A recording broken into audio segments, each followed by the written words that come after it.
Hi everyone, welcome back to Cottoverdi. My name's Annette and today is a super exciting day. It is a gorgeous winter's day. The sky is blue, the sun is shining. I'm standing in the shade. It's a tiny bit of shade. And anyway, today we are revamping this bed here, which we call the corridor bed.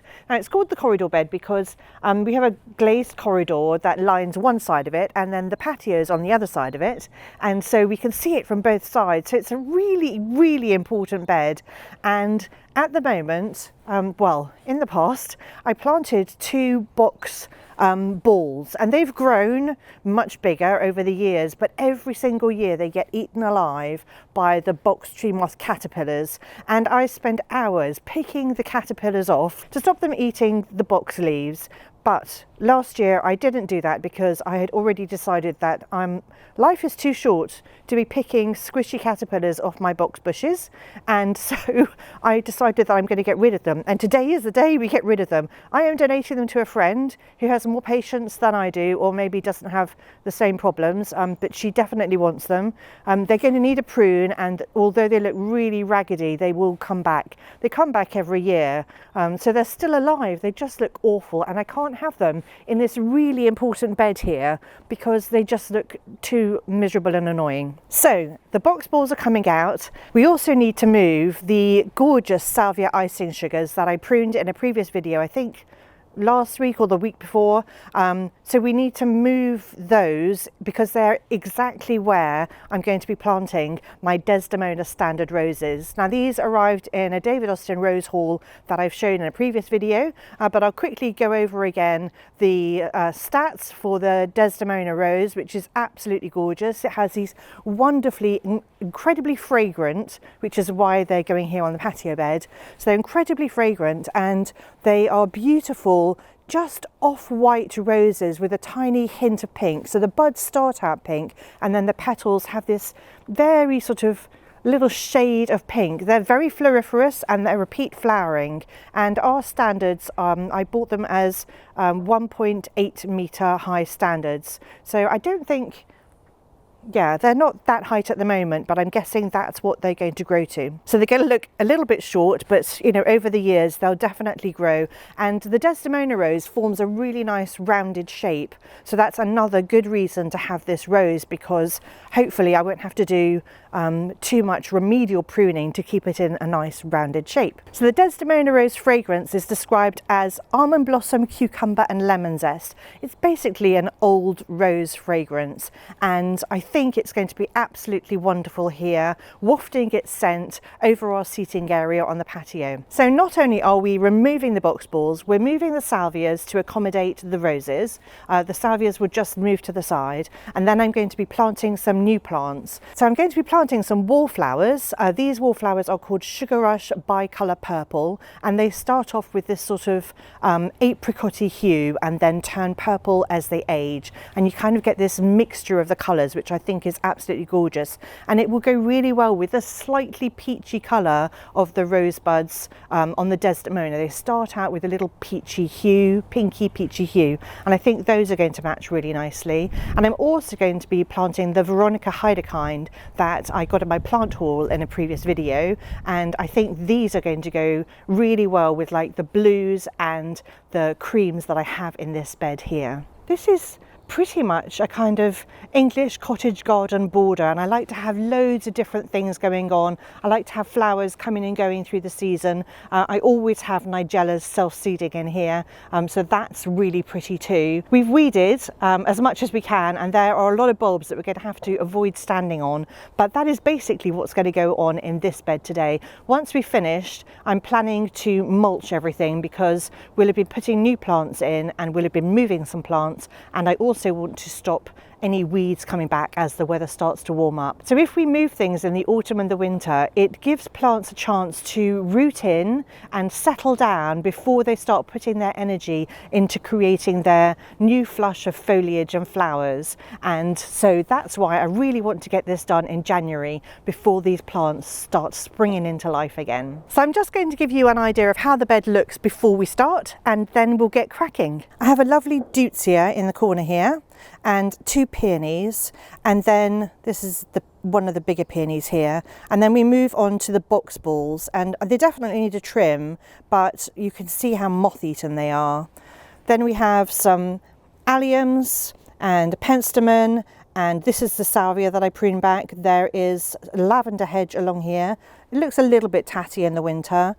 We've got some astrantias and some more penstemons in the back. Another penstemon over here. This is the Stapleford gem, the one that's still green. There's the other salvia ice and sugar here, and the other box ball.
So what we're doing is we're trying to find the absolute centre of these beds so that we can make sure that the trunk of the rose is in the very middle.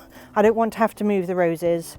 I want to make sure they're right in the middle. So we're putting the stake where the trunk of the rose has to go.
When these arrived, we planted them in the pots temporarily, and you can see how many new roots, these little white ones, have grown since we planted it. There's even a worm.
give you a little tour of what we've done. We are going to mulch this bed, but I think we'll do it after lunch. I'll put up what it looks like after it's mulched, obviously, but it will look a little bit tidier, that's all. And we like to mulch all our beds at this time of year just to make sure we're adding a bit of structure and nutrients. We have very heavy clay soil, so it's important for us to mulch each year, and I really do think the plants benefit from it. So I'm going to show you what we've done. So the bed is in two halves because we have these gorgeous Cursus ilex. We've got one on each end, and then we have this one in the middle. So we kind of have two halves, and I like to keep both halves fairly similar just for a bit of continuity. So what we've done is in the middle of each piece of patio, right in the middle, we've planted one of the Desdemona roses, and then I've moved the salvia icing sugar to the outside of the rose. Then I've also planted the wallflowers. I planted kind of one on each end of each section, and then in the middle, you can't quite see it, but in the middle, sort of to the right of this rose and to the left of the other rose, I've planted the Veronica. And right in the middle of the bed, behind this central tree here, we've planted 3 phlox Rembrandt, and I think they get to about 90 centimetres tall. I'll put a picture up on the screen of what they'll look like, but I think it's going to be a gorgeous sort of mass of phlox here in between the 2 roses. And then on this end of the bed, I've done exactly the same thing. So right in the centre, we've got the Desdemona. I've planted the salvia, or I moved the salvia icing sugar to the left of that. There are some wallflowers, one on this corner here, one on this corner, and just on the left of this rose is where I've planted the Veronica. If we move around from this left-hand rose to the bed that we were dealing with last week, which is the eucalyptus hedge, and in this bed I've replaced the wallflower that I lost. So I've put another wallflower over here, and then I've planted the other Veronica Heidekind here in this bed, so that we've got continuity. It's not going to match, but it's just continuity. I think it's really helpful to plant similar things because it's more restful for your eye, and I really like to have that cohesion. But that's it for today. I really hope you've had fun watching us revamp this bed and plant our Desdemona roses. I can't wait to see what they look like in the summer. Anyway, thank you so much for watching, and I'll see you all next time.